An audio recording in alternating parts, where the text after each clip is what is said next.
Mari sekarang kita lihat aspek kuantitatif dari proses elektrolisis. Sebagai contoh kasus, kita lihat proses elektrolisis air dengan elektroda platina. Ya, karena logam platina yang di sebelah kiri dihubungkan dengan kutub negatif, maka yang di sebelah kiri ini adalah katoda. Di katoda terjadi reaksi reduksi. Ya, air direduksi menjadi gas hidrogen dan ion OH-. Di kanan, air dioksidasi menjadi gas O2 dan ion H+. Nah, berapa banyak air yang mengalami elektrolisis? Ya, pertanyaannya bisa dibagi dua.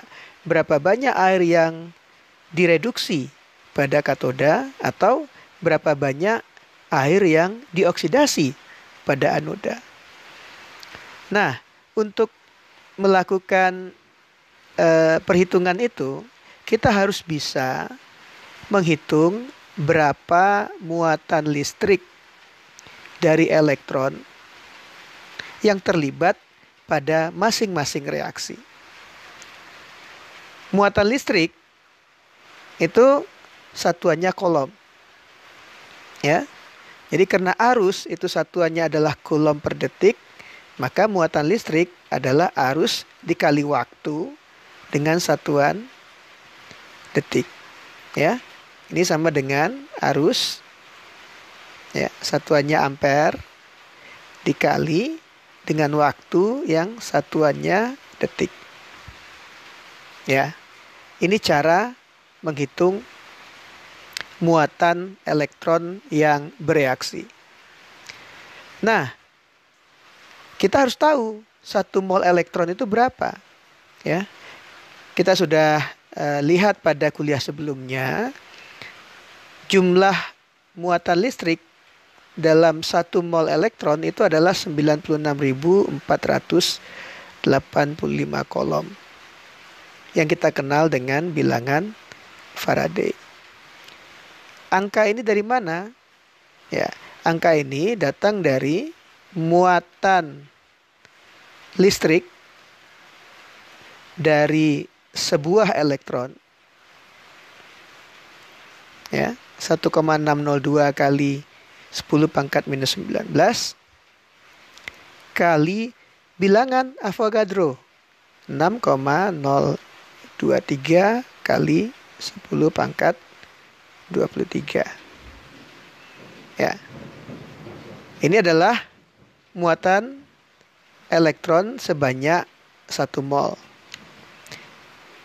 Ini muatan elektron yang terlibat di dalam reaksi. Sering kita lambangkan dengan Q. Ya. Jadi kalau kita tahu Q, kita bisa tahu berapa jumlah mol elektron yang terlibat di dalam reaksi, ya.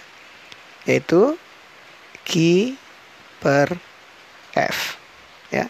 Kalau kita menggunakan arus konstan selama elektrolisis, maka Q adalah I kali T. Ya, jadi mol elektron adalah I kali T per F.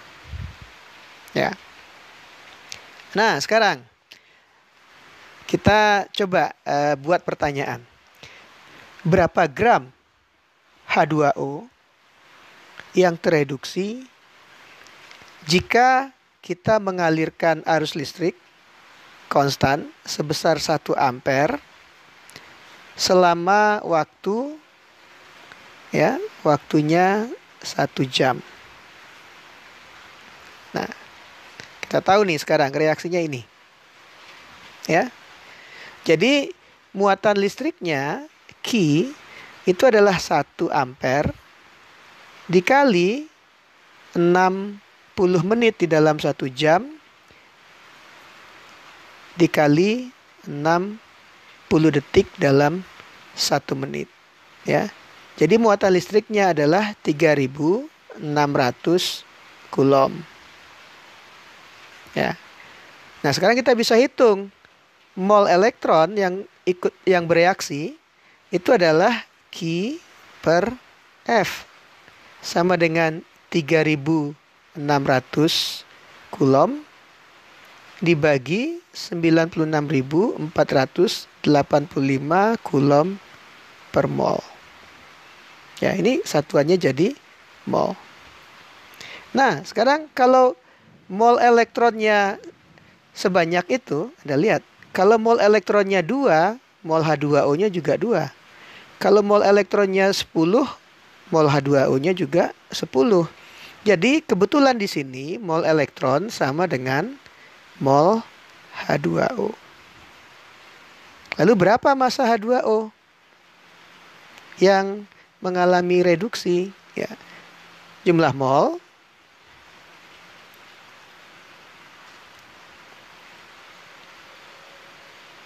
dikali dengan massa molarnya. Massa molarnya adalah 18 gram per mol.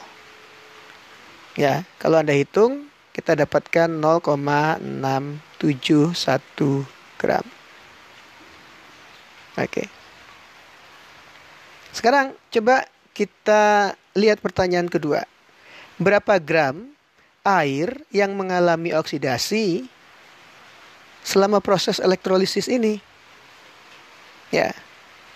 Karena kita menggunakan arus yang sama, waktu yang sama, ya. Mol elektronnya sama. Segini. Ya, ini mol elektronnya. Ya. Tapi reaksinya berbeda. Ya. Kalau Anda menggunakan 4 mol elektron, berarti air yang teroksidasi hanya 2 mol. Jadi setengahnya. Ya. Jadi mol H2O, ya, untuk kasus ini, ya, saya garis di sini. Mol H2O yang terlibat di dalam reaksi oksidasi itu adalah setengah dari mol elektron. Ya. Berarti sama dengan berapa? 3.600 Coulomb dibagi 96.485 Coulomb per mol kali setengah. Ini jumlah mol H2O-nya. Massa H2O berapa? Tinggal kita kalikan ini dengan massa molarnya. Nah, saya tulis di sini. Jadi massa H2O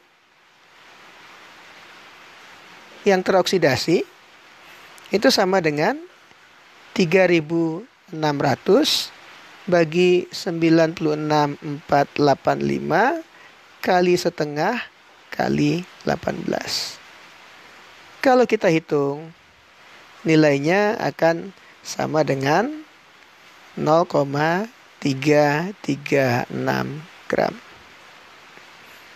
Jadi jumlah massa air yang mengalami reduksi jumlahnya tidak sama dengan massa air yang mengalami oksidasi. Ya. Jadi kunci dari perhitungan kuantitatif pada proses elektrolisis adalah menghitung muatan listrik. Karena dengan menghitung muatan listrik kita bisa menghitung jumlah mol elektron. Nah, dari jumlah mol elektron dan dengan mengetahui reaksi yang terjadi, kita mengetahui massa atau jumlah mol dari reaksi atau hasil reaksi yang ditanyakan. Tetapi ada satu hal lagi yang perlu Anda ingat, ya. Di dalam banyak kasus, efisiensi arus itu tidak 100%. Nah, apa arti efisiensi arus? Kalau kita lihat kasus yang kita bahas di sini, ya, seluruh elektronnya dianggap bereaksi dengan air. Ya. Jadi kita bisa anggap bahwa kalau elektronnya 10, maka air yang bereaksi juga 10. Tapi di dalam banyak kasus, di dalam dunia nyata, efisiensi arus itu tidak 100%. Misalkan 80%. Artinya apa? Artinya hanya 80% dari elektron yang dialirkan yang bereaksi dengan molekul air. Jadi, kalau kasusnya efisiensi arusnya adalah 80%, maka Q di sini harus kita kali dengan 0,8. Kalau efisiensi arusnya 90%, 0,8, Q harus dikali dengan 0,9. Ya. Jadi efisiensi arus 100% itu adalah keadaan yang ideal. Ya. Jarang terjadi kalau kita menggunakan arus yang besar. Jadi begitu kira-kira aspek kuantitatif dalam proses elektrolisis.